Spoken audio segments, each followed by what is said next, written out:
Ernest Hemingway said, "Imagination. It is the one thing besides honesty that a good writer must have.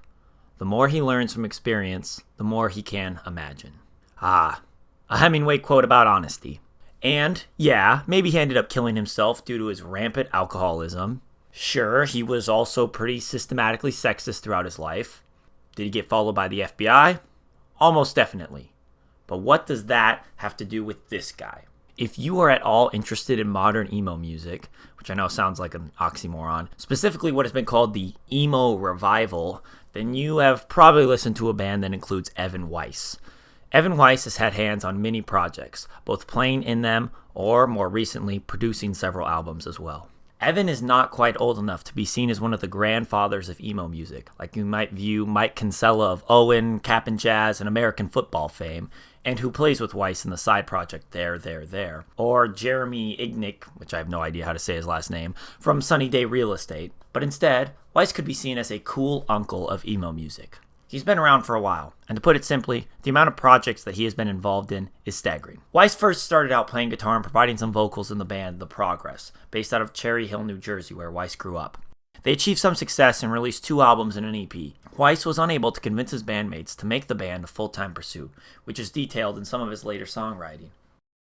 I've held on to this tune for weeks until I could say that I wrote 24 more songs than the 4 of us have written all year long. I should keep my opinions to myself, but... The band broke up in 2008, and around this time, Weiss made the move to Chicago, and he started his most popular and long-lasting music venture, Into It Over It. This project has been clearly influenced by the city of Chicago, with many references to different parts of the city serving as major staple in the lyrics of Weiss, particularly in a split released with Koji. Into It Over It started as a solo project with Weiss performing the majority of the instruments and recording himself.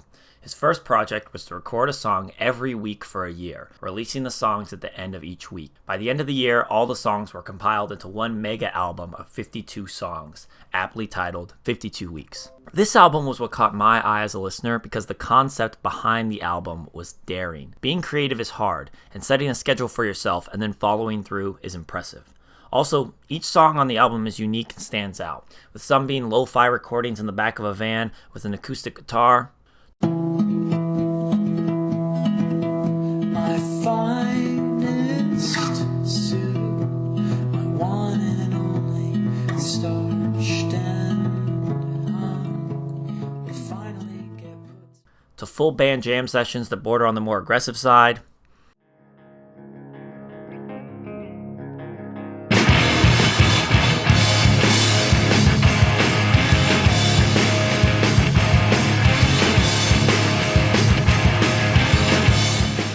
The experimentation displayed the creative ability of Weiss. It went beyond simply having the content to record, which is insane to me to begin with, but also being able to make each week distinct in its presentation and sound.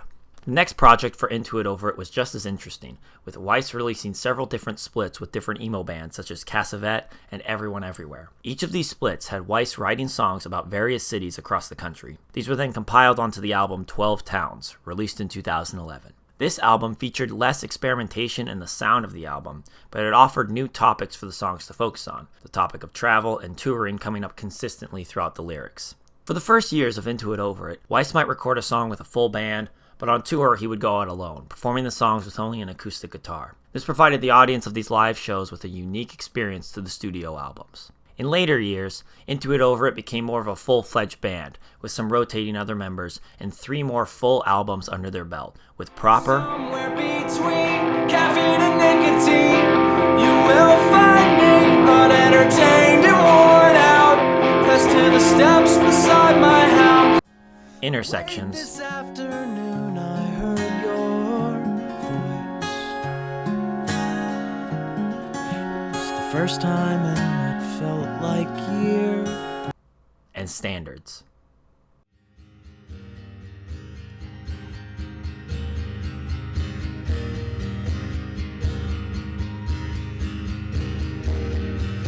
Lost power in the apartment and let yourself out. He is part of several side projects that likely keep him busy in any free time that he might have. As mentioned earlier, he has a project with Mike Kinsella called There, where Weiss plays bass and sings. He is also part of Pet Symmetry, a band with Eric Zaja and Marcus Nucio, a fellow emo band Dowsing, also from Chicago. Pet Symmetry has released 2 full-length albums and are known for their strange song titles, if nothing else, such as A Detailed and Poetic Physical Threat to the Person Who Intentionally Vandalized My 1994 Dodge Intrepid Behind Kate's Apartment, or Use Your Illusion 3, Knock Knock Knockin' on Evan's Door. He was also in another side project with members of his live band called Stay Ahead of the Weather. He played bass in Demera for a short time. He played guitar in Up Up Down Down Left Right BA Start. He played guitar in a band called Recreational Drugs, as well as several smaller acts as well.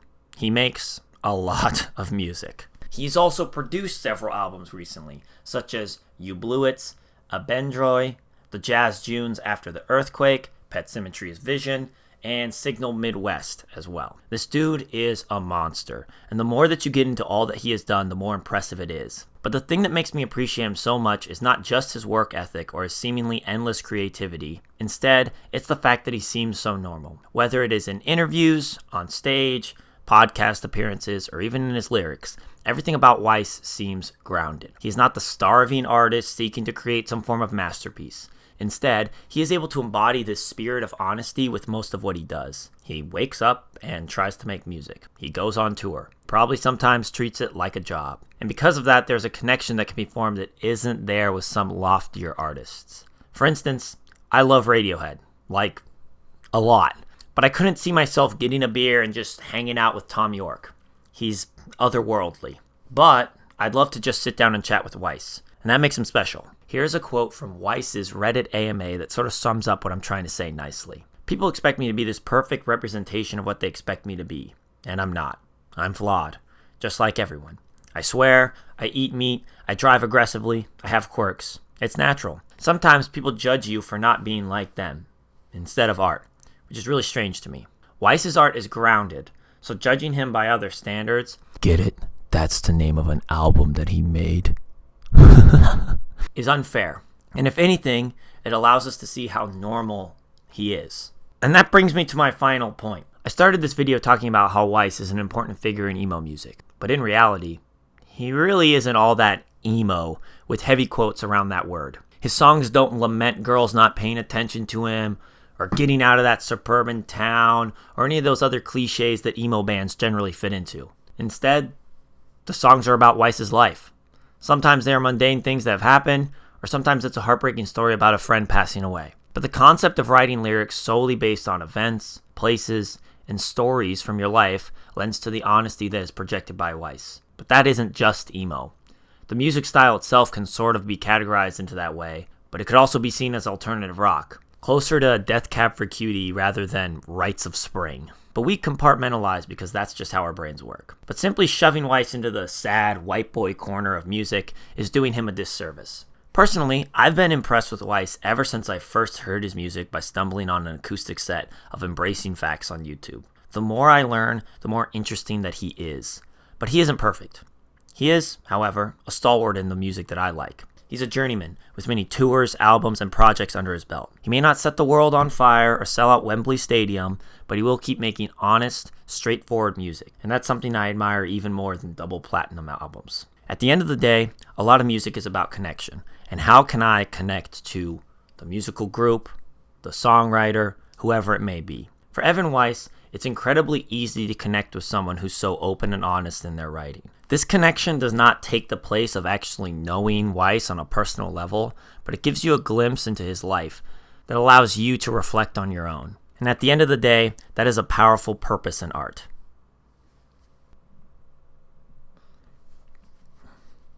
To bring it back to Hemingway, Weiss uses his experience to tell honest stories. And really, that's all I've ever wanted in my musicians. Thanks for watching.